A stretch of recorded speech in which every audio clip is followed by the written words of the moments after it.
नमस्कार, कथा मराठी चॅनलवर तुमच्या सगळ्यांचं स्वागत आहे. ठरलं तर मग ह्या मालिकेत आपण पाहत आहोत मावशीचा शोध घेण्यासाठी ते सायली आलेले असते. तिथे चुकीचा पत्ता आहे किंवा 40 वर्ष झाली अशा नावाची बाई किंवा घरही ह्या एरियात नाही असं जेव्हा त्या एरियातला व्यक्ती सांगतो ते ऐकल्यानंतर सायली आणि अर्जुनला धक्का बसतो.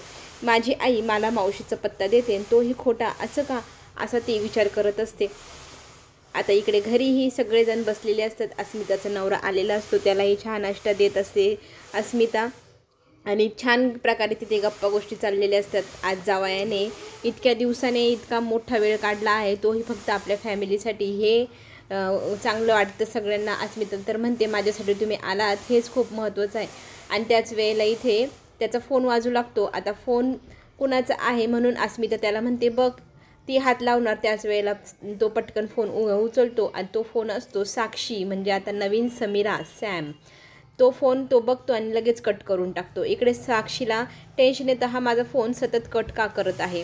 आणि अस्मिता त्याला म्हणत असते एकदम महत्त्वाचं असेल तर उचलून घे ना. तर तो म्हणतो नाही, हा वेळ मी फक्त आणि फक्त तुझ्यासाठी ठेवला आहे, त्याच्यामुळे आता कोणीही फोन केला तरी कामाचा मी घेणार नाही. नाहीतर तुला माहिती आहे मी एकदा कामाला लागलो की कितीतरी वेळ तुला भेटणार पण नाही. चालेल का तुला? तर ती म्हणते नको नको, ठीक आहे, नको उचलू फोन.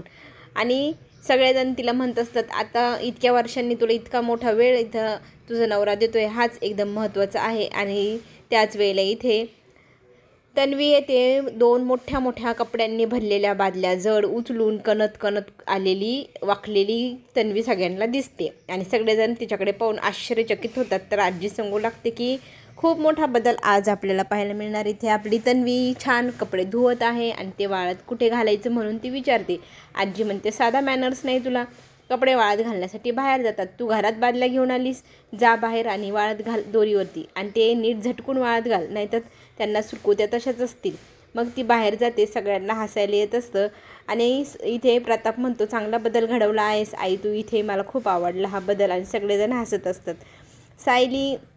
साक्षीला मात्र टेन्शन आलेलं असतं की हा माझा फोन उचलत नाही. महिपत तिला म्हणतो तुझा फोन सारखा कट करतोय हा माणूस, तुझा बॉयफ्रेंड. हा मला फ्रॉड माणूस वाटतोय. तू याच्या जाळ्यात अडकलीस का? अडकले असतील तर स्वतःला वाचव, नाही तर मला सांगतो कोण आहे. तर ती म्हणते काय बोलताय बाबा तुम्ही, तो कामात असू शकतो ना, आणि कामात असणारा माणूस महत्त्वाच्या मीटिंगमध्ये मग फोन कटच करेल ना, नंतर तुम्हाला नक्की कॉल करेल, माझा पूर्ण विश्वास आहे. यावेळेला साक्षी खरंच त्या माणसाच्या प्रेमात पडली आहे आणि तो फ्रॉड निघणार हे तिला ज्या वेळेला कळेल त्यावेळेला ती काय करेल. इथे सायलीला DNA टेस्टचं खरं खोटं समोर कसं आणावं हेच समजेना. इथे तिला डाऊट आहे हे माझे आईवडील नाही. DNA जरी मॅच झाला आहे तरी तिचं मन अजूनही मानायला तयार नाही आणि त्याच विचारामध्ये ती असते. इथे अर्जुन पण त्याच विचारात असतो काय करू ह्या सगळ्या गोष्टींना. इथे सायलीसमोर कसं सिद्ध करू की DNA मॅच झाला आहे, तीच तुझी आई आहे, तेच तुझे वडील आहे, पण ती काही मानायला तयार नाही. दोघांमध्ये तिथे वाद निर्माण होतो. इथे मात्र सायलीची खरी खोटी आई ही मस्त लोळून आराम करून मस्त मज्जा करत आहे. त्याच वेळेला तिच्या नवऱ्याचा फोन येतो, अजून 4-5 दिवस मला येता येणार नाही असं तिला सांगितल्यानंतर ती त्याच्यावर रागवते. 4-5 दिवस इथं मी काय काय खोटं बोलू, मला टेन्शन आलं इथं राहायचं म्हणजे. आणि ठीक आहे जाऊ दे, नाही आला तर नाही आला असं म्हणत ती पुन्हा एकदा लोळून घेते. आरामशीर मज्जा करत आहे ती सुभेदारांच्या घरामध्ये.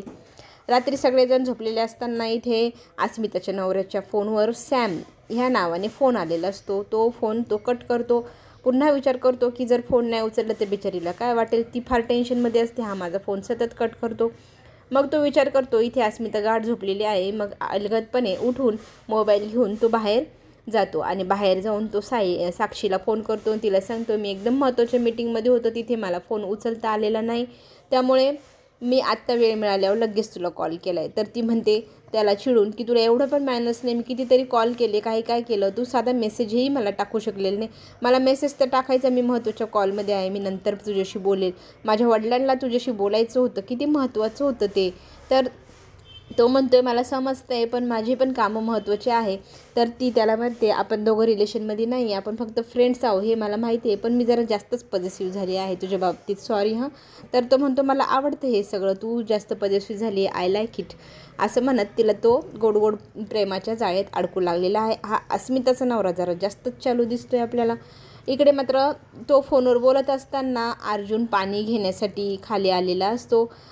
किचनमध्ये त्याला कोणीतरी बोलते फोनवरती, ह्या गोष्टीची चाहूल लागते आणि तो ते पाहण्यासाठी इकडे जाऊ लागतो. इकडे रोमॅन्टिक पद्धतीने अस्मिताचा नवरा साक्षीसोबत रोमॅन्स भरी बातचीत करत असतो आणि दोघंजण एकमेकांशी चांगल्या पद्धतीने बोलून एकमेकांचं मन दुखवल्याबद्दल सॉरी बोलतात आणि पुन्हा आपण कधी भेटणार म्हणून साक्षी हट्ट करत असते. तर तो म्हणतो मी 2 दिवस तरी अजून फॅमिलीसोबत वेळ घालवतो, त्याच्यानंतर पूर्णपणे मी तुझा असणार, फक्त तुझाच, असं म्हणत तिला तो वचन देतो 2 दिवसांनी मी पूर्ण वेळ इथून पुढे तुलाच देणार, कुणालाही देणार नाही.